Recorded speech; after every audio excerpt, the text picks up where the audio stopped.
ஒரு பசுமையான காட்டில் மரங்களின் நிழலில் பூமியை மெதுவாக நடந்து கொண்டிருந்தது ஒரு சின்ன யானைக்குட்டி. அதன் பெயர் நிழல். நிழல் ரொம்ப நல்லது, ஆனா ரொம்ப பயம். எனக்கு சத்தம் பிடிக்காது. யாரும் கோபமாக பேசினாலே எனக்கு நடுங்குது. இப்போ அங்க ஓடி வந்தது ஒரு மான்.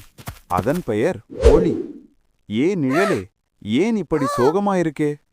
நிழல் மெதுவாக சொன்னது, எல்லாரும் என்னை பலவீனம்னு நினைக்கிறாங்க.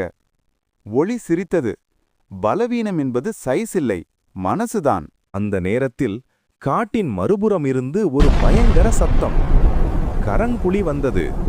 அவன் எல்லா விலங்குகளையும் பயமுறுத்துவான்.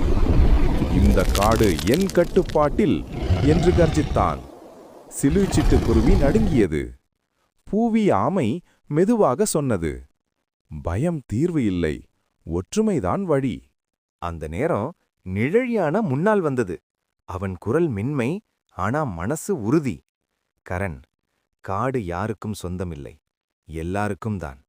கரண் ஆச்சரியமா பார்த்தான். இவ்வளவு அமைதியான குரலில் கரண் தலை குனிந்தான். என்னை யாரும் இப்படி பேசல.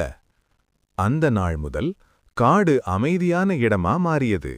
அமைதியான மனசுதான் மிகப்பெரிய சக்தி. நிழல் கற்றுக்கொண்டான், பயம் தவறில்லை, அதை ஜெயிக்க முடியும்.